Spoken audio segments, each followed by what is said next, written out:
માણસ જ્યારે કોઈ નવા રસ્તા પર મુસાફરી કરતો હોય ત્યારે પોતાના ગંતવ્ય સ્થાન સુધી પહોંચવા માટે તેને શું મદદરૂપ થતું હોય છે?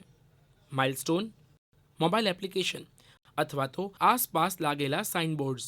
પણ જ્યારે મનુષ્યનું જીવન નવો વળાંક લે ત્યારે સાંભળેલી સકારાત્મક ખબરો, બીજાના અનુભવો અને એવી જ સકારાત્મક ખબરોનો કાર્યક્રમ લઈને અમે આવી ગયા છીએ ગુડ ન્યૂઝ ગુજરાતમાં. નમસ્કાર, હું છું હર્ષદીપ અને સ્વાગત છે આપ સૌનું આજના કાર્યક્રમમાં. તો ચાલો શરૂ કરીએ આપણી યાત્રા. ભારત દેશની શાન ગણાતા એશિયાટિક સિંહો અને આ સિંહનું એકમાત્ર સંવર્ધન કેન્દ્ર છે જૂનાગઢમાં આવેલ શક્કરબાગ ઝૂ. છેલ્લા 2 વર્ષમાં અહીં 50 જેટલા સિંહ બાળનો જન્મ થયો છે અને તેની સામે સિંહ બાળના મૃત્યુદરમાં ધરખમ ઘટાડો નોંધાયો છે. તો આવો જાણીએ કઈ રીતે થાય છે સિંહ બાળનો ઉછેર.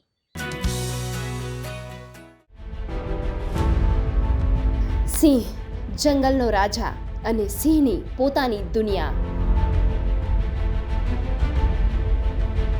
સિંહ એક સામાજિક પ્રાણી છે, જેના માટે તેનો પરિવાર ખૂબ જ મહત્વપૂર્ણ છે. મિત્રો, શું તમે જાણો છો કે સિંહ અને સિંહણનું પેરિંગ કેવી રીતે કરવામાં આવે છે? બ્રીડિંગ વખતે તેમની ઉંમર અને અન્ય કેટલીક બાબતોને કેવી રીતે ધ્યાનમાં રાખવામાં આવે છે? આ કામ જૂનાગઢના સક્કરબાગ પ્રાણી સંગ્રહાલયમાં કરવામાં આવ્યું છે. એક બાયોલોજિસ્ટ એમનું કન્ટિન્યુઅસ બિહેવિયર મોનિટરિંગ કરતા હોય છે. જ્યારે આપણે એમનું પેરિંગ કરીએ ત્યારે એમનું પેડિગ્રી આખું જે પણ એનિમલ્સ હોય, લાયનના જેટલા પણ એનિમલ્સ છે એ બધાનું એક પેડિગ્રી મેન્ટેન કરવામાં આવે.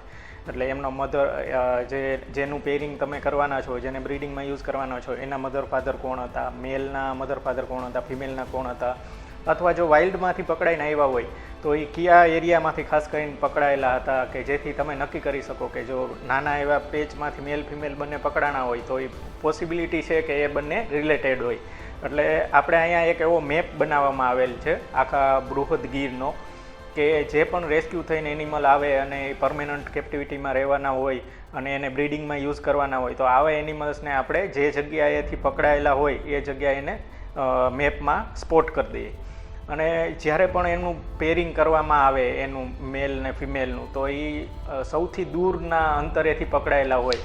માની લ્યો કે એક ફિમેલ કોઈ સાસણમાંથી પકડાની, તો એનું પેરિંગ કરવું હોય જનરલી તો આપણે એને સૌથી દૂર હોય એવા એરિયામાંથી પકડાયેલા મેલ સાથે જ પેરિંગ કરીએ, જેથી એમનું જે રિલેશન છે એ આપણે નિવારી શકાય કે ભાઈ એ બંને રિલેટેડ નથી, એક જ ગ્રુપના નથી, જેથી ઇનબ્રીડિંગનો ઇસ્યુ સોલ્વ થઈ જાય. પ્રાણી સંગ્રહાલયનું વાતાવરણ જંગલ કરતાં તદ્દન અલગ હોય છે, પરંતુ કેટલાક પ્રયાસો જે પ્રાણીઓને જંગલનો અહેસાસ કરાવે છે અને તેમના પ્રજનનમાં પણ મદદ કરે છે, તે સિંહોની સંખ્યા વધારવામાં ફાયદાકારક છે.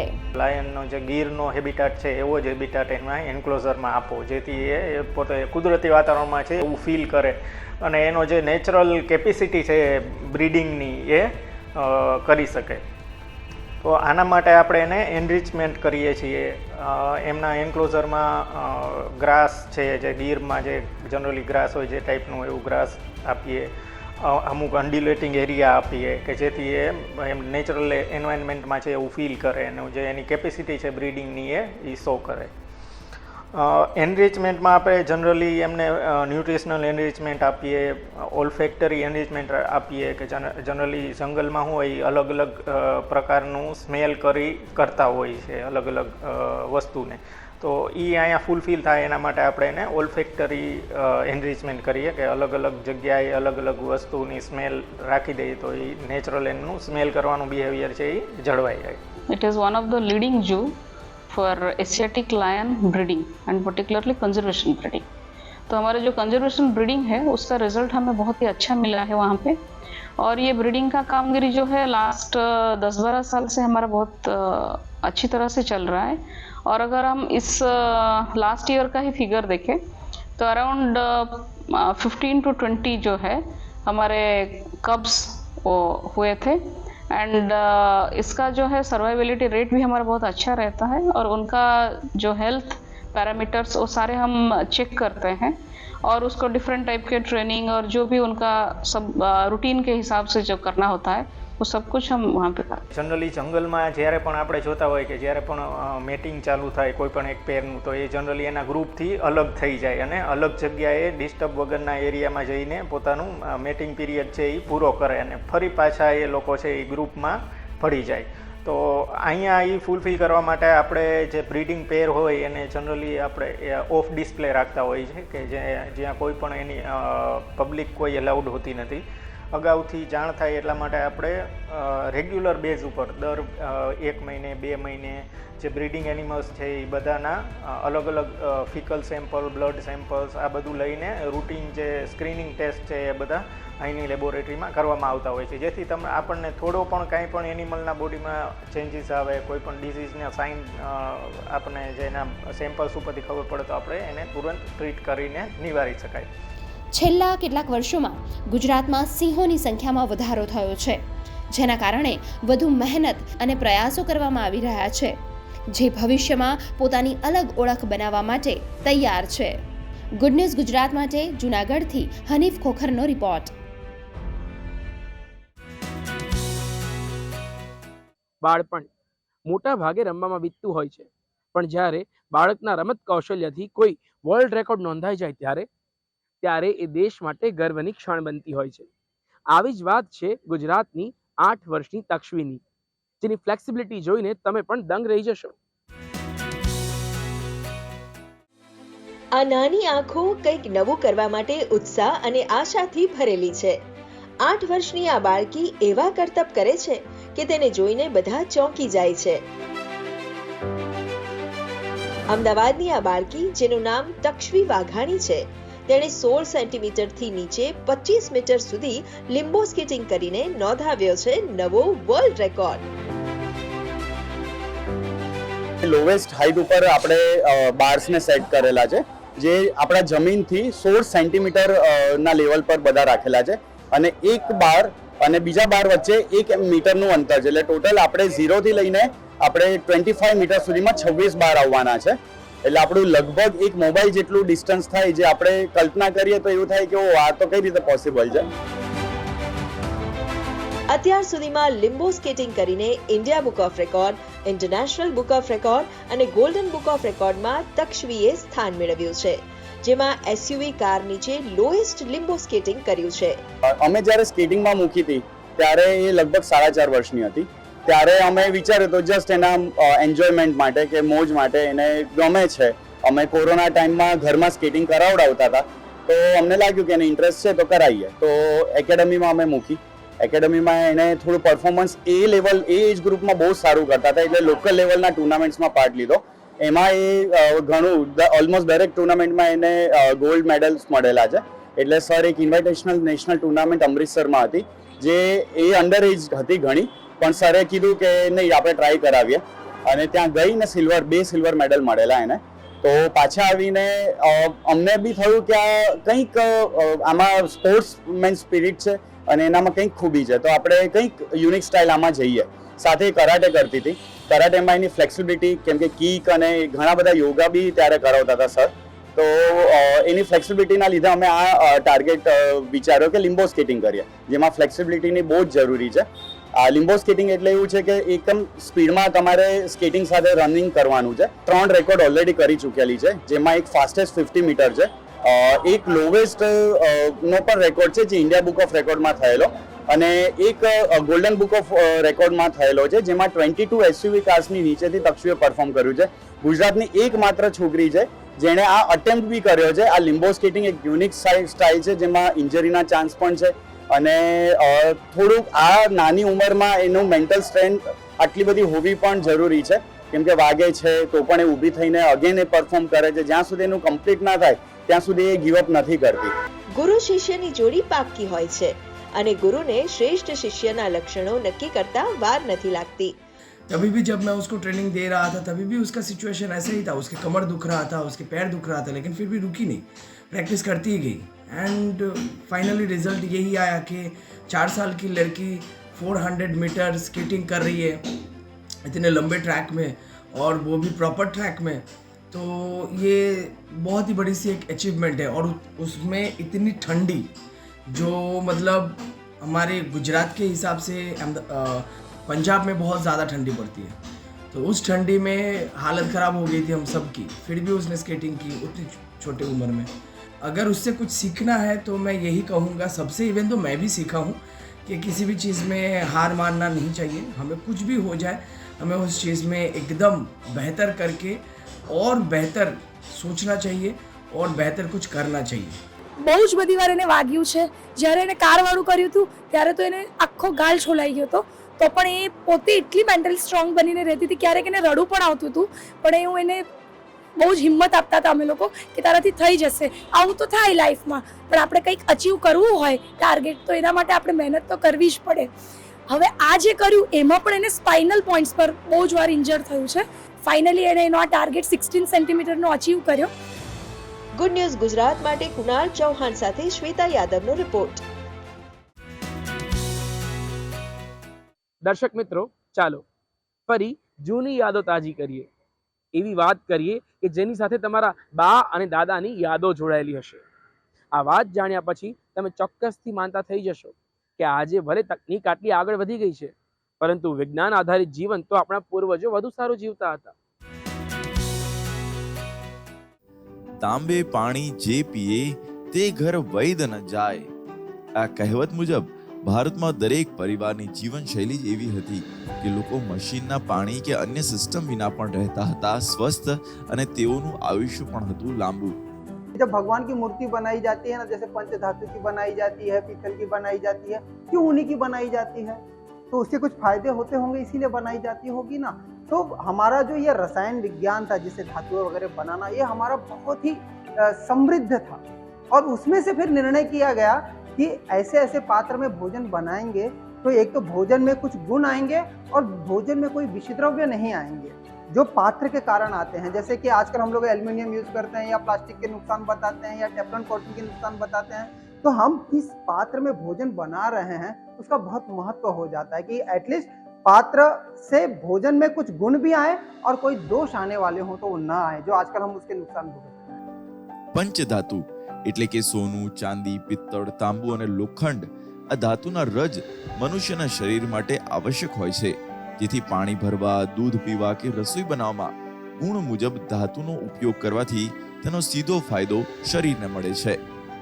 सोने का पात्र है वह खास करके नेत्र के लिए खूब જ हितकारक है और वात पित्त कफ ये तीनों दोषों को नाश करने वाला है, रुचिकारक है. उसके अलावा चांदी का पात्र, तो चांदी का जो पात्र है वह आंखों के लिए भी हितकारक है, साथ में पित्त का शमन करता है, अर्थात कि एसिडिटी जैसे कोई रोग दर्दी को रहते हैं तो उसके अंदर चांदी के पात्र में भोजन करने से लाभ होता है.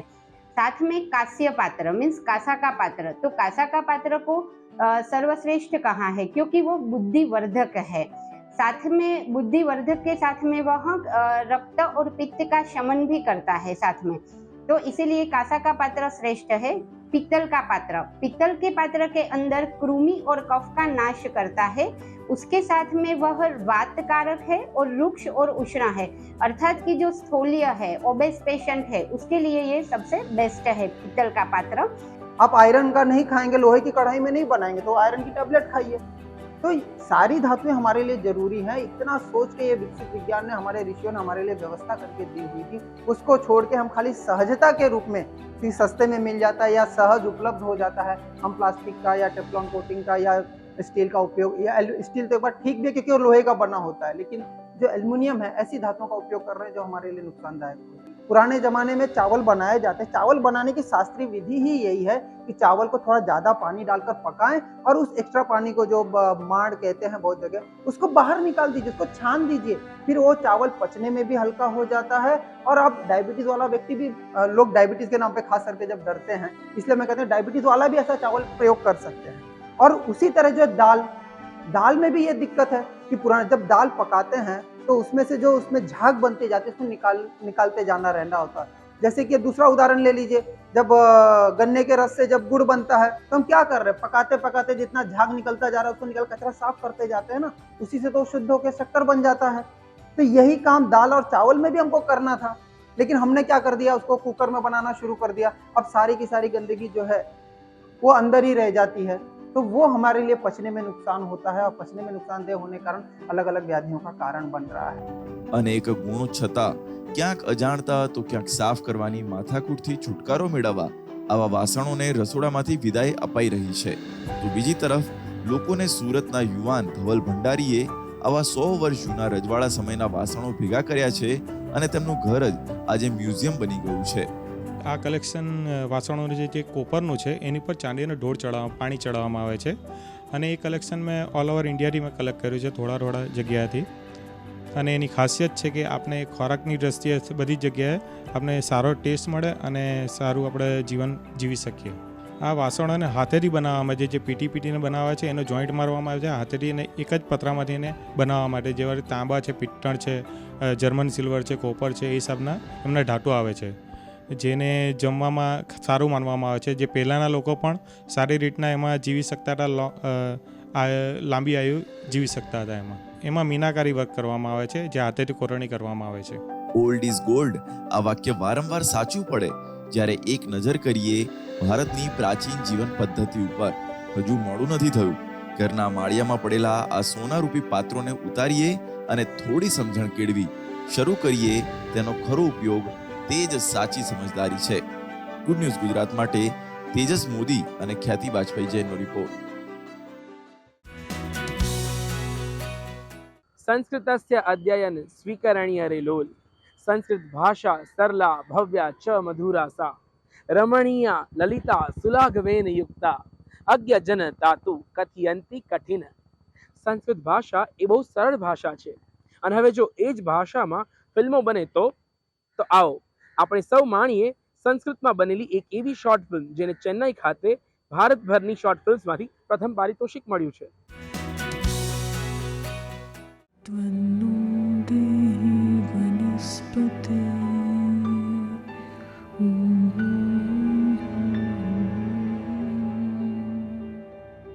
अयि सरिते किम एवं शाखया शाखा जीविष्यति.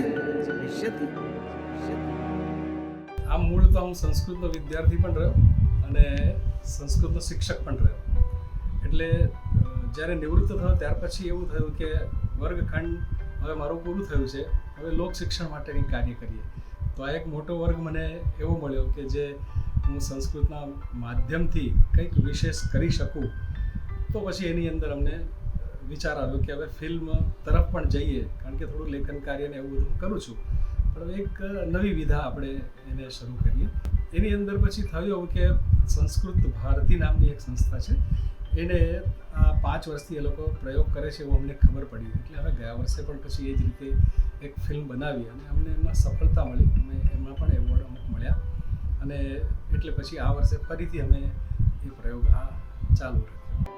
દેવભાષા તરીકે ઓળખાતી સંસ્કૃત ભાષામાં ફિલ્મ નિર્માણ અને તે પણ પ્રભુ ભક્તિની વાત નહીં પણ સાંપ્રત વિષય પર આધારિત એક ખરેખર દાદ માંગી લે તેવું કાર્ય છે.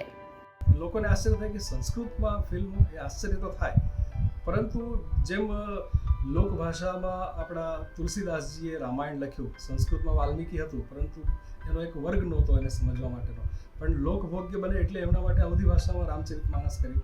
તો અમે પણ એવું વિચારીએ કે યુવાનો આ તરફ આકર્ષાય કે માત્ર એક પંડિતની કે કર્મકાંડની કે એવી જ ભાષા આ નથી, પરંતુ આપણી બોલચાલની પણ ભાષા હોઈ શકે. બરાબર? અને લોકો એમ કહે છે કે આ ડેડ લેંગ્વેજ છે, પરંતુ એવું નથી. આપણે જેમ સંવાદ આપણે કરીએ છીએ, વાતચીત આપણે બંને કરીએ છીએ, તદેવ તયા રીત્યા એવ સમ્યક્તયા સંસ્કૃતેન વક્તુમ સમર્થઃ ભવિષ્યતિ. તો યુવાનો પણ આ તરફ આકર્ષાય ને ઘણા બધા યુવાનો આજે સાયન્ટિસ્ટ હોય કે એન્જિનિયર હોય કે આ બધા એની અંદર સાથે જોડાય છે. એટલે અમને વધારે એમાં ઉત્સાહ પણ થયો કે આ કાર્ય અમે કરી શકીએ. જ્યાં વસવાટ ત્યાંની વાત. સુરત શહેર ગુજરાતમાં અંગદાન માટે ખૂબ મોખરાનું સ્થાન ધરાવે છે. આ વાતથી પ્રેરણા લઈ સુરતની ફિલ્મ એન્થુ ટીમ દ્વારા અંગદાનની વાત લોકો સુધી પહોંચે તે આશયથી શાશ્વતમ ફિલ્મનું નિર્માણ સંસ્કૃત ભાષામાં કરવામાં આવ્યું હતું. અંગદાન એ વિષય પોતે જ ક્લાઇમેક્સ છે. જો લોકોને ક્લાઇમેક્સ ખબર હોય તો લોકોને ફિલ્મ જોવાની કઈ રીતે ગમશે.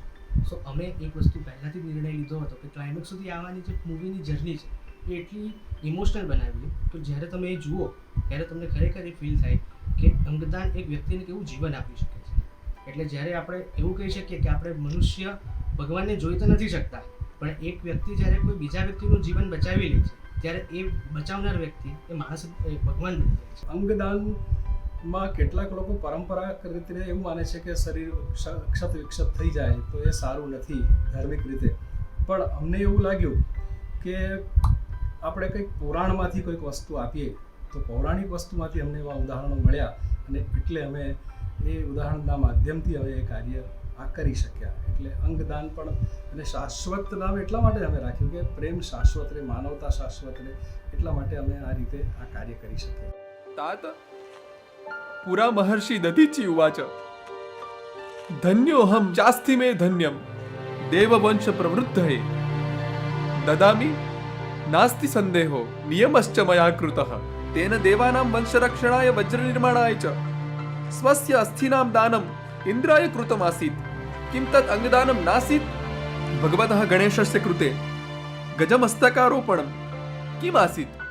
ફિલ્મમાં અભિનય કરતા દરેક કલાકાર માટે સંસ્કૃત એ તેઓની ફર્સ્ટ લેંગ્વેજ નહોતી, તો ભાષાની સમજ અને ઉચ્ચારણની રીત શીખી તેમણે આ ફિલ્મ બનાવી છે. એ લોકોને શીખવાડતા થોડું ઘણું ચેલેન્જ રહ્યું કે એ લોકોને પ્રોનાઉન્સિએશન જે છે એ ક્લિયર આવવા જોઈએ, સાથે એ લોકો કંઈ ગ્રામેટિકલ મિસ્ટેક ના કરે, નાની વસ્તુઓની મિસ્ટેક થઈ શકે એ વસ્તુ અમારે ધ્યાન રાખવી પડી. છતાંય એ લોકો ખૂબ જલ્દી શીખી ગયા અને એ લોકોના પર્સનલ રિવ્યૂ પણ એવા છે કે આ ભાષા શીખવામાં અમને એટલું તકલીફ નથી પડી જે રીતે કોઈને ઇંગ્લિશ છે કે બીજી ભાષા સમજવામાં વાર લાગે. સંસ્કૃત ભાષાના ઘણા વર્ડ્સ આપણા ગુજરાતી અને હિન્દીમાં પણ હોય છે, એટલે એ રીતે લોકોને બહુ ઇઝી પડે છે આ ભાષા અને અમારો પ્રતિસાદ પણ એવો મળ્યો છે અમને કે લોકો વિધાઉટ સબટાઇટલ આખી ભાષા 50% જેવી રીતે સમજી જ જાય છે. તાજેતરમાં international Sanskrit short film festival Chennai ખાતે શાશ્વતમ ફિલ્મને બેસ્ટ સંસ્કૃત શોર્ટ ફિલ્મનો એવોર્ડ મળ્યો છે. ગુડ ન્યૂઝ ગુજરાત માટે સુરતથી એજાઝ શેખનો રિપોર્ટ.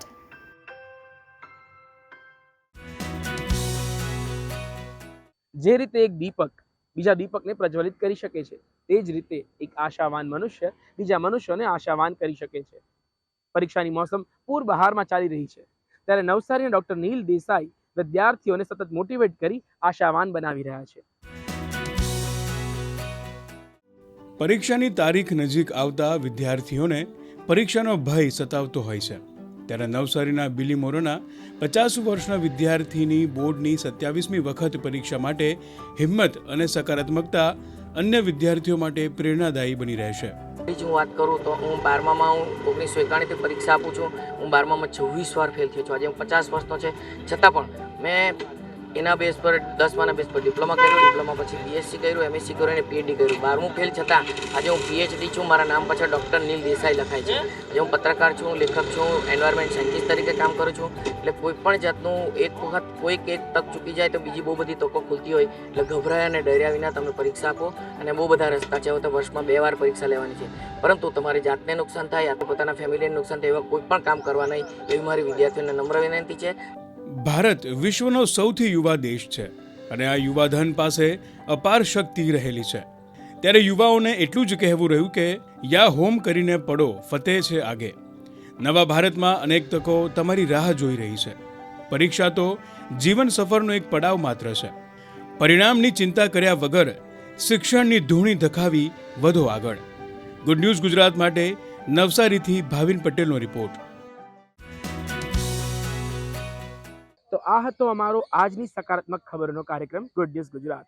આપ અમારો આ કાર્યક્રમ અમારી YouTube channel DD news Gujarati પર પણ નિહાળી શકો છો. આપ આપના પ્રતિભાવો તથા ગુડ ન્યૂઝ અમને મોકલી શકો છો goodnewsgujarat@gmail.com પર. તો આ સપ્તાહે માત્ર આટલું જ. ફરી મળીશું. નમસ્કાર.